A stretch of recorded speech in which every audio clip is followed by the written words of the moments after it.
Hello everyone, welcome to Gulshan Academy. और आज इस वीडियो में हम जो डिस्कस करने वाले हैं वो करेंगे 6 मार्च यानी कि आज जो यूजीसी नेट का एग्ज़ाम हुआ है उसमें पेपर 1 पे कौन कौन से सवाल पूछे गए हैं, किस किस टॉपिक से सवाल पूछे गए हैं, ये हम जो है आज इस वीडियो में डिस्कस करेंगे।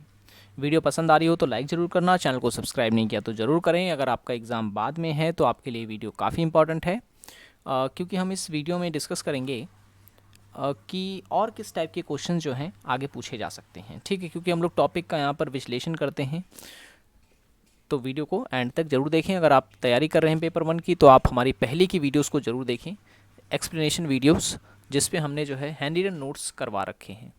ठीक है, लिंक मैंने डिस्क्रिप्शन में दे दी है। चलिए शुरू करते हैं। आज जो क्वेश्चन था वो COP 24 पे था। ठीक है, COP 24 पे क्वेश्चन पूछा गया। ये COP 24 जो है कॉन्फ्रेंस ऑफ पार्टीज़, ये कब हुआ था? तो 2018 में हुआ था ये। ठीक है, 2018 में हुआ था।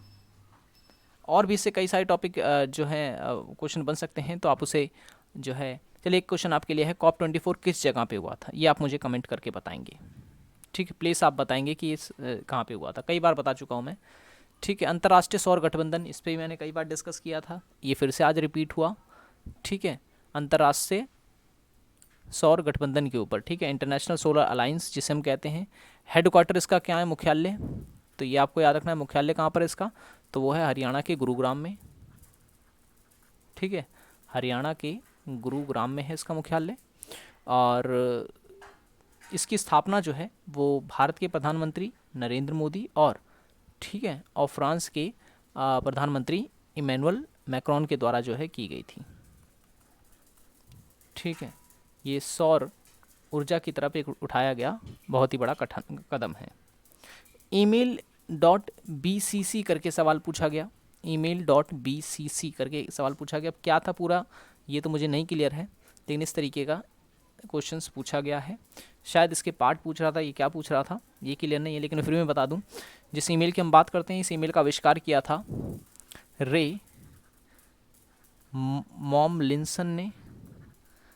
ठीक है, और अगर हम किसी भी ईमेल की बात करें, ठीक है, तो कुछ इस तरीके से होती है ईमेल।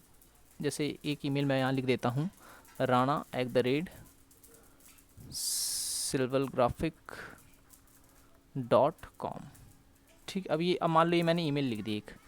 ठीक है, तो इसमें जो शुरू का होता है इसे हम यूज़र नेम कहते हैं। आपको मैं बता दे रहा हूँ कि कितने पार्ट से मिलकर जो है एक ईमेल बनती है। ठीक है, तो यूज़र नेम आगे होता है, उसके बाद सिंबल। ठीक है, सिंबल होता है ये, और फिर जो बीच में दिया होता है इस तरीके से, ये होता है मेल सर्वर।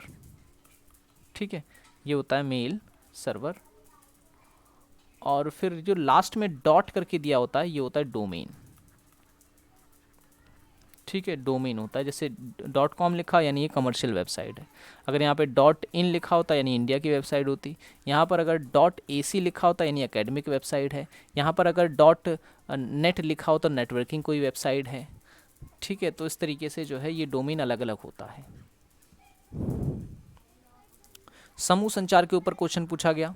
ठीक है, तो क्वेश्चन देखिए सीधा नहीं पूछा जा रहा एग्जाम में, वो असर्शन और रीजनिंग करके क्वेश्चन पूछता है। ठीक है, और कभी कभार जो है एकदम पहले क्या होते थे क्वेश्चंस, अगर आप देखेंगे ऑफलाइन के पेपर भी मैंने आप लोग करवाए हैं, तो बहुत ही सिंपल सिंपल क्वेश्चन पूछ जाते थे सीधे सीधे। लेकिन अब जो है बहुत ही टिपिकल्ट बनते जा रहा है धीरे धीरे पेपर।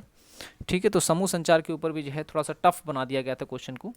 हाँ, समूह संचार क्या होता है? तो समूह संचार मैं आपको पहले ही बता चुका हूँ कि समूह संचार जो है वो सामूहिक रूप से किया जाने वाला संचार होता है। इसमें विचार गोष्ठी आ जाता है। ठीक है, विचार गोष्ठी। ठीक है, सेमिनार जिसे हम कहते हैं। और इसमें सार्वजनिक जो व्याख्यान होते हैं वो इसमें आ जाते हैं। तो हम कह सकते हैं कि विचारों का सामूहिक रूप से विचारों का जो आदान प्रदान होता है, विचारों का आदान प्रदान, उसे हम कहते हैं सामूहिक संवाद। ठीक है, सामूहिक संचार या सामूहिक संवाद। तो ये कुछ एग्जाम्पल हैं। और भी आप मुझे कमेंट करके बताएं कि और कौन कौन से एग्जाम्पल हो सकते हैं समूह संचार में। ठीक है, मैं मिटा दे रहा हूँ, स्क्रीनशॉट आप लेना चाहें तो ले लें। देखिए एक चीज़ और याद रखें कि जितने मैं करवा रहा हूँ, ठीक है, जितने भी मैं टॉपिक डिस्कस कर रहा हूँ, सारे क्वेश्चंस वहीं से आ रहे हैं। ठीक है, कल मैंने स्वयं प्रभा बताया था आपको, देखिए आज स्वयं प्रभा से फिर क्वेश्चन पूछा गया। ठीक है, तो इस तरीके से जो है आपको सारे टॉपिक को ध्यान से देखना है। साधारण ब्याज के ऊपर क्वेश्चन आया। ठीक है, क्वेश्चन भी तो इस बच्चे ने जो है क्वेश्चन ही बताया मुझे इस बार कि साधारण ब्याज में कुछ इस तरीके का क्वेश्चन था कि इसमें मूलधन पूछा गया था। मूलधन पूछा गया था और कह रखा था कि कोई पैसा है वो 5 साल के लिए 5% की दर से दिया गया और वही पैसे को फिर 4 साल के लिए और 4% की दर से दिया गया और फिर जो इनके ब्याज का अंतर आ रहा है वो 900 आ रहा है। तो बताओ मूलधन क्या था, यानी वो पैसा जो था, पेमेंट जो थी वो कितनी थी, ये पूछ रहा है। प्रिंसिपल कितना था, सॉरी पेमेंट बोल रहा हूँ मैं, प्रिंसिपल कितना था ये पूछ रहा था इसमें, जैसे हिंदी में कहते हैं मूलधन कितना था। तो इस तरीके से क्वेश्चन साधारण ब्याज पे पूछा गया। ठीक है, जल प्रदूषण से रिलेटेड क्वेश्चन आया। ठीक है, जल प्रदूषण, देखिए प्रदूषण में आपको तीनों पढ़ लेना है, जल भी पढ़ लेना है, वायु भी पढ़ लेना है और ध्वनि भी पढ़ लेना है। ठीक है, जैसे जल प्रदूषण में आपको सीसा, ठीक है, पारा, आर्सेनिक,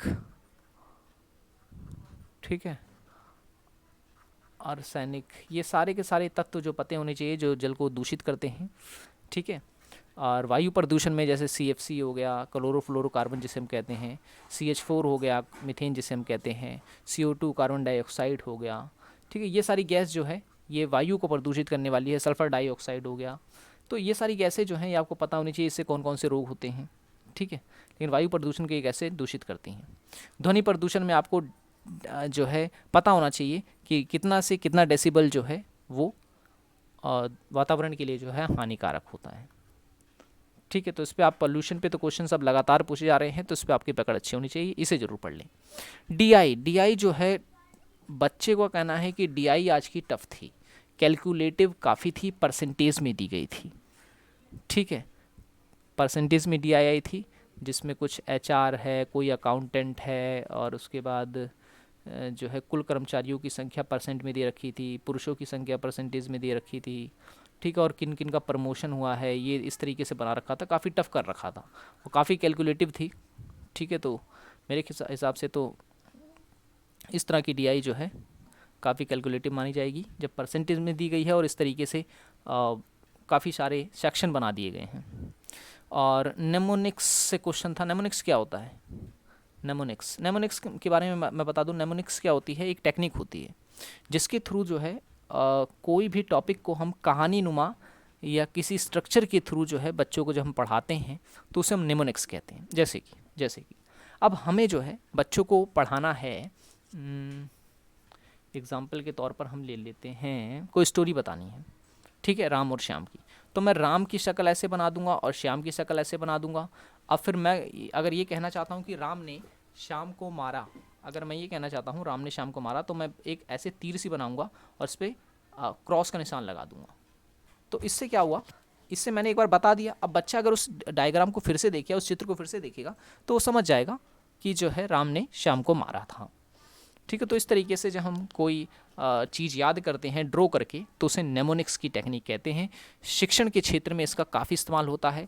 ये छोटे स्तर से लेकर बड़े बड़े शिक्षण संस्थानों में भी इसका इस्तेमाल किया जाता है। IITs के जो स्टूडेंट्स होते हैं वो भी अपनी थ्योरी जो होती है वो इसी के थ्रू याद करते हैं। ठीक है, तो ये बहुत ही इंपॉर्टेंट टेक्निक मानी जाती है नेमोनिक्स जिसे हम कहते हैं। स्वयं प्रभा पे फिर से क्वेश्चन पूछा गया। स्वयं प्रभा पे जो है क्वेश्चंस लगातार पूछे जा रहे हैं। स्वयं प्रभा और स्वयं, ये दोनों आपको जो है पढ़ लेना है अच्छे से।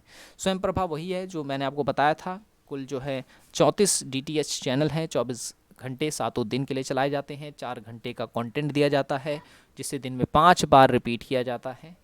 ठीक है, तो ये सब इसकी और भी काफ़ी सारी विशेषताएं हैं। कौन से सैटेलाइट से ये चलता है, कौन इसे हैंडल करता है, कंटेंट प्रोवाइडर कौन है। कंटेंट प्रोवाइडर जैसे मैंने कल भी आपको बताया था, UGC है, इसमें कई IITs आ जाती हैं, IGNOU आ जाते हैं, ये सारे कंटेंट प्रोवाइडर्स हैं।